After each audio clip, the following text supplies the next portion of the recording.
2 hours after I quietly pulled an employee into a side room to discuss her mistakes, I was marched out of the building by security because she claimed I stripped and demanded sex. I didn't even get to hear what I was accused of. I just got told to leave and watched my career get set on fire by someone else's lie. I'm a manager. I supervise a team, and part of that job is coaching people when they mess up, especially when they're going through something heavy. One of my employees, Deborah, was in the middle of a nasty divorce. Over the previous week, she'd made a few mistakes.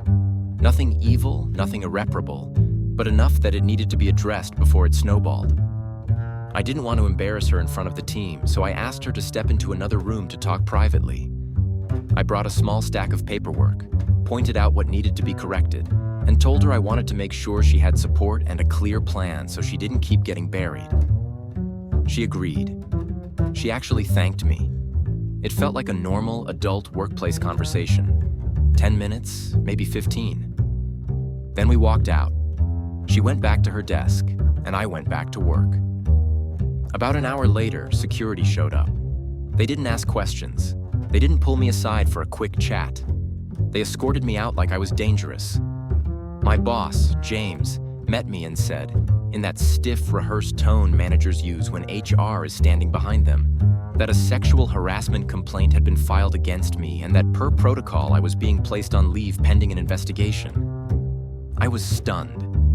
I asked what the accusation even was.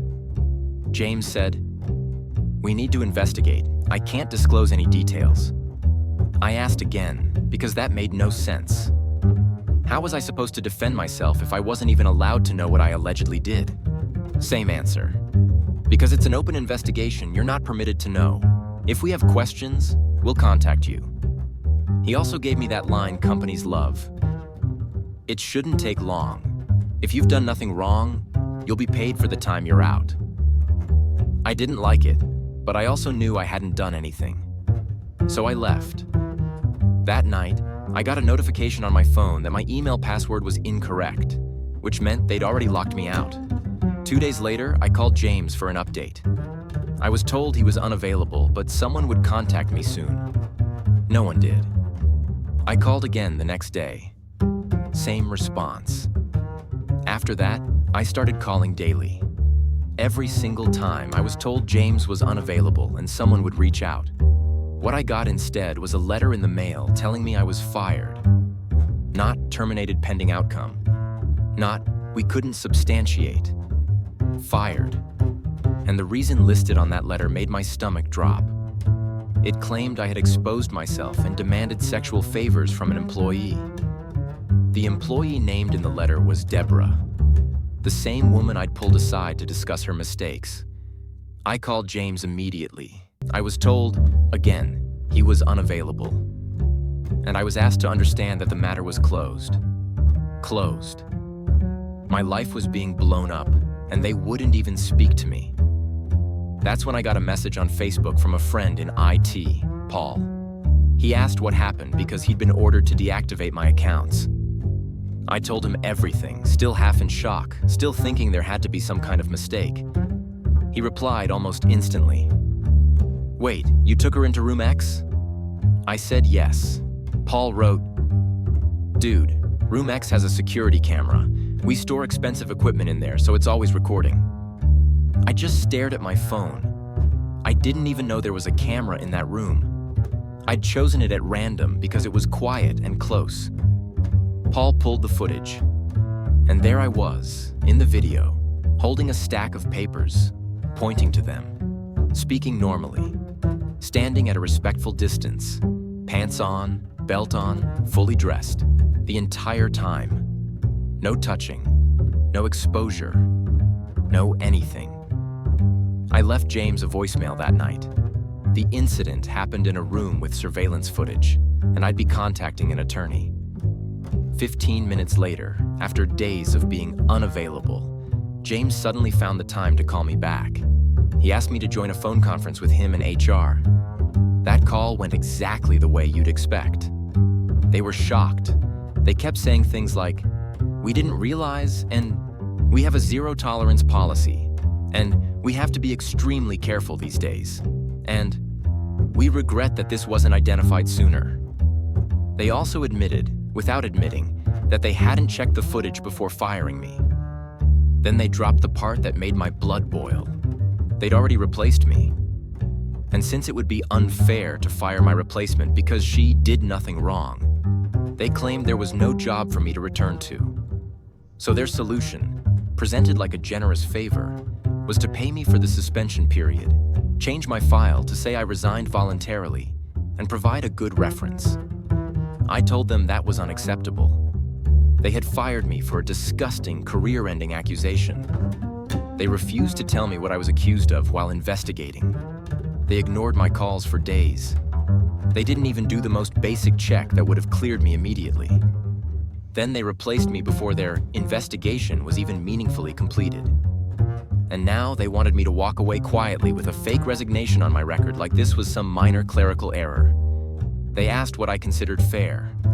I said, fire the employee who made the false allegation and either give me my job back or pay me a full year of salary on top of what they'd already offered. James immediately said he couldn't discuss another employee with me and that neither option was possible. The only offer was the one already on the table. So I told them the truth. If they weren't willing to make this right, I'd pursue legal action against the company and against the person who lied. That's when James tried to scare me into backing down. He told me I had signed an arbitration agreement when I was hired, meaning I had waived my right to sue and all disputes had to go to arbitration. He claimed arbitration would cost me money, the decision would be binding, and I wouldn't get anything better than what they'd already offered. I didn't remember signing anything like that. I asked for a copy. They suddenly got vague. They said they could provide it if I decided to go to arbitration. The whole thing felt like pressure. And I couldn't ignore how quickly they'd arranged that conference call the moment I mentioned the camera. If the company wasn't worried, they would have kept ignoring me like they had been all week. I started calling employment attorneys. While that was happening, I tried to keep my head above water and move on. I applied for a job through a friend at another company. I interviewed. It went well. I thought I might finally get a clean restart. 2 days later, I got a call saying they'd gone with someone else. My friend sounded sick when he told me why. HR at that company had reached out, through informal channels, to someone connected to my former workplace to ask what happened. And that person told them I'd been fired for sexually assaulting a subordinate. They even implied I might be facing criminal charges. I sat there staring at the wall while my friend apologized like it was his fault. It wasn't his fault. It was mine, apparently, for trusting that the company would correct a lie once the truth was obvious. I broke down. I'm not proud of it. I cried so hard I could barely breathe. Because this wasn't just losing one job, it was being branded. It was watching my entire reputation turn into a rumor that could follow me forever. That's when I stopped trying to be reasonable. I hired a lawyer. My lawyer sent a formal demand letter. Another conference call was scheduled. On that call, the company tried to minimize the damage. They insisted that any negative information shared with my potential employer was unauthorized, that it happened outside established channels, and that they couldn't control what one individual employee said. So my attorney added defamation to the claims we were preparing, along with wrongful termination. They tried the arbitration threat again. And then, days later, they mailed me a packet of documents, standard forms, non-disclosure language, and a blank arbitration agreement for signature. Blank. As in, the agreement they claimed I'd already signed was now being sent to me empty, like they were hoping I'd sign it retroactively and make their problem disappear. I didn't sign anything. My attorney told me not to even entertain arbitration unless they covered the costs and agreed to a neutral arbitrator, terms they were never going to accept anyway. Meanwhile, I finally learned what had actually happened behind my back, because the truth always leaks when enough people panic. After our private coaching conversation, Deborah went to Joyce, another manager, higher than me, but not in my direct reporting line. Structurally, she was the equivalent of my boss. Joyce told Deborah it was unprofessional that I'd spoken to her privately without witnesses. Then Joyce said something that should have made every HR person in the building sprint into that room. You know, You could accuse him of inappropriate behavior, and I wouldn't have a choice but to believe you." She repeated it multiple times, each time emphasizing the same thing: I wouldn't have a choice. Then she asked Deborah if I'd behaved inappropriately and pushed her with, "It'll happen again if you don't speak up now. If you say something now, we can act." Deborah understood the hint, so she accused me of exposing myself. Once the allegation existed, Joyce moved fast. She sent an email instructing that no one could communicate with me except through a secretary, and only in the presence of corporate counsel. She pressured IT to limit my access. By the end of that same day, my boss James already had a resume on his desk. Terry, a person from Joyce's orbit, lined up to take my job. I was replaced before any honest investigation could have taken place. And then came the part that nearly made this impossible to fix. Joyce tried to make the proof disappear. She went to Paul in IT, who reported to her, and gave him a list of security footage scheduled for routine deletion as part of archive cleanup. The footage from the room with my meeting was on that list. Paul pointed out that the footage was directly tied to an active investigation. Joyce told him the footage was no longer needed and ordered him to delete it. Paul refused. He said if this escalated, the footage would absolutely be requested, and deleting it would be destruction of evidence. Joyce told him to pack his things. He was fired for insubordination. Paul did the only smart thing left. He called corporate legal and reported what Joyce had just ordered him to do. What happened next was like watching a row of dominoes collapse, all at once. Deborah was named as an individual defendant. The company refused to provide her a lawyer. The moment she realized she could personally lose everything, she folded. She admitted she lied and gave up Joyce completely. Corporate counsel got hit with multiple disasters in the span of hours. Paul reporting attempted evidence destruction, my attorney calling with Deborah's confession, and the reality that the company had already fired me based on a claim they hadn't properly investigated. That same day, Joyce and Deborah were terminated for cause. Paul was told his job was safe. My attorney got a call from the company indicating they wanted to discuss a settlement. I can't share every detail of what was signed and what is still ongoing, but I can share the outcome that matters. They offered me my position back, at a higher level, along with a substantial raise. They paid my salary retroactive to the date I was suspended, and they issued a public apology at the highest level of the organization. My boss, James, personally apologized for not standing up for me. Terry, the person who'd been placed into my role, was moved into Joyce's former position. And when she learned what had happened, she was horrified. She wasn't part of the setup.